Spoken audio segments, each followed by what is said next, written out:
Le mouvement social guinéen a rencontré ce jeudi le Premier ministre Kassory Fofana pour discuter des mesures d'accompagnement de la décision d'augmentation du prix du carburant à la pompe. La rencontre s'est tenue à la primature. Le compte-rendu de la réunion, c'est avec Eladj Mamadou Mansarin, le président de la commission de négociation de l'intercentrale CNTG. Il est au micro de Makiso et de Aliouba.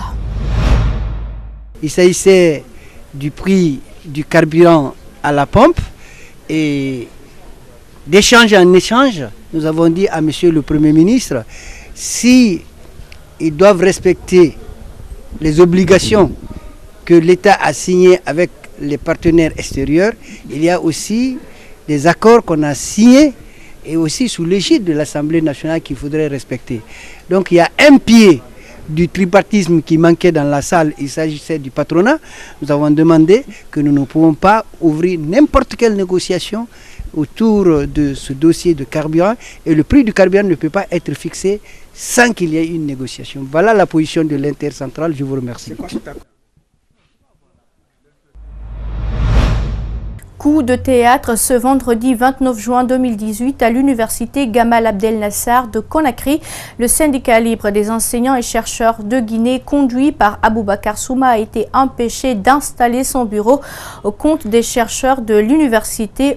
Aucun motif n'a été expliqué à notre équipe de reportage qui s'est rendue sur les lieux. Makiso Tchernosadou Abba.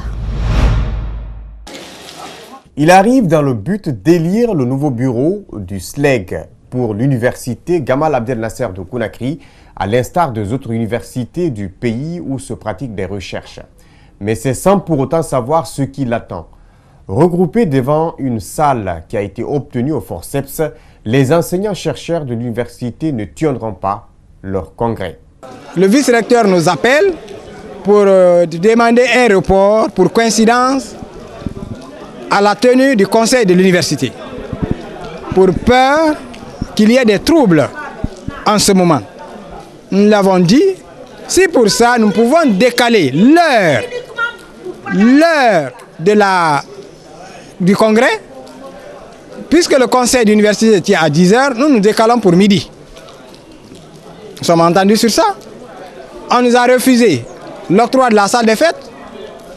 Et plus tard, le vice-recteur m'a appelé, je lui ai demandé, j'ai dit, mais pourquoi 2 poids 2 mesures? On permet à un groupe de tenir son congrès, mais un autre, nous autres, on nous refuse. Donc, aujourd'hui, nous venons pour le congrès, le général Souma est déjà arrivé. Les autorités de l'université envoient les militaires pour venir déguerpir les gens dans la salle. Dans le bureau du recteur se trouvait Aboubakar Souma, secrétaire général du SLEG. Il vient d'avoir un entretien avec le vice-recteur. Il revient tout d'abord sur les échanges qu'il a eus avec celui qu'il a reçu. Nous sommes venus, quand nous sommes allés serrer la main au recteur, au vice-recteur, le recteur étant absent, il nous fait comprendre qu'il n'est pas d'avis que le congrès se tienne aujourd'hui et qu'il a déjà annoté sur la correspondance que nous lui avons adressée l'informant de la tenue de ce congrès, qu'il a annoté, n'est-ce pas, cette correspondance en disant de reporter, n'est-ce pas, ce congrès, comme quoi il aurait eu, n'est-ce pas, il va y avoir des troubles. Donc pour éviter cela, qu'il faut reporter. Ce congrès qui n'a pu se tenir ce vendredi pour un motif non élucidé, le sera-t-il samedi? En tout cas, le SLEG l'a déjà programmé. L'appel que j'ai à lancer à l'endroit des enseignants et chercheurs de l'université Gamal Abdel Nasser de Conakry, c'est que nous avons accepté de reporter et seulement à demain, samedi, à partir de 9 h. Ici, n'est-ce pas, dans l'une des salles de l'université.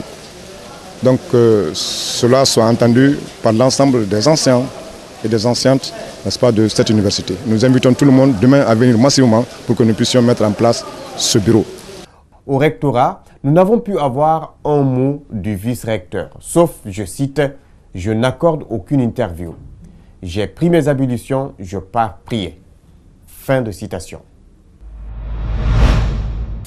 La plateforme des citoyens unis pour le développement PQD et la Convention des acteurs non étatiques de Guinée décident de s'unir en signant un partenariat ce vendredi. Les deux plateformes ont officialisé cette collaboration au siège de la PQD.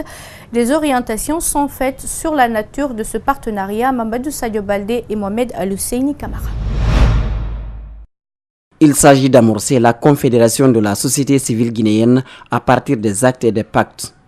L'intérêt et la vision, c'est le rassemblement, l'union, le renforcement des capacités, bref, la mise en place d'une société civile de veille, de surveillance, de proposition d'alternatives dans son rôle d'interpellation et d'assistance, explique le président de la CANEG. C'est pourquoi la PQD, par la voix de son président, trouve indispensable l'unité des acteurs de la société civile.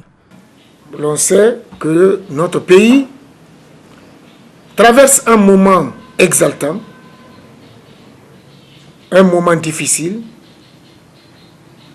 un moment qui préoccupe tout le monde, mais aussi un moment qui nous impose de nous mettre ensemble pour envisager les solutions les meilleures dans la paix, dans la quiétude et dans l'esprit de faire avancer la Guinée.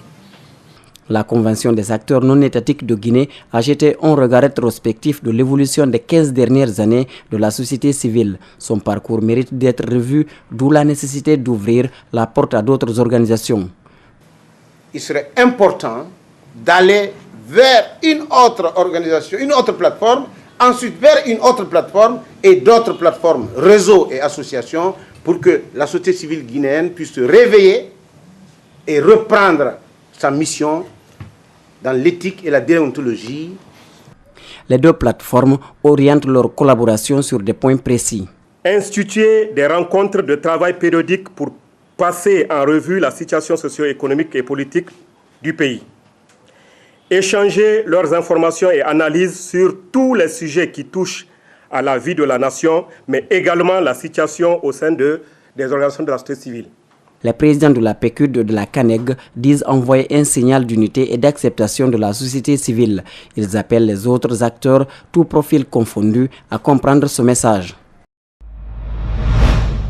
Et puis, le gouvernement guinéen, à travers le ministère des Mines et de la Géologie, vient de signer une convention avec la société Dynamic Mining, une filiale du groupe indien Jaguar Overseas. Cette convention, qui porte sur l'exploitation de la bauxite, va permettre à cette compagnie minière d'implanter son usine dont la construction démarre à la fin de l'année 2018. Mariam Fodé Kamara, Mamadou Aliouba pour le compte-rendu. Ce projet est le résultat de 4 ans de travail qui a abouti à la signature de cette convention entre la Guinée et la société Dynamic Mining. La production et l'extension vont commencer en début 2020 avec un investissement estimé pour la première phase à 65 millions de dollars pour atteindre 120 millions dans 4 ans.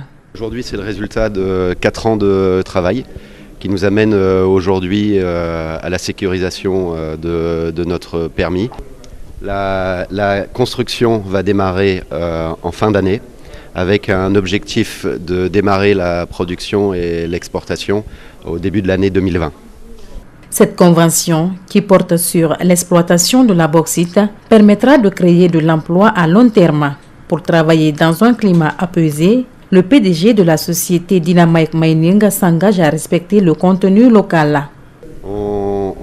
Notre stratégie inclut une focalisation très spécifique sur les relations avec les communautés et les communautés locales. Tout le monde sait que c'est un sujet qui est sensible, notamment dans la zone de Bokeh. Donc nous nous engageons à y être très attentifs. Le ministre des Mines et de la Géologie estime que ce projet rentre dans le cadre de la politique d'accélération du développement du secteur minier. Abdoulaye Magasouba ajoute qu'il va générer des revenus pour l'État tout en contribuant au développement de notre pays. Il permettra d'apporter des revenus à l'État, il permettra bien sûr d'accroître notre niveau de production, mais dans l'ensemble, ce projet fera partie bien sûr de plusieurs autres projets qui vont ensemble permettre de positionner la Guinée comme un des premiers pays miniers au monde.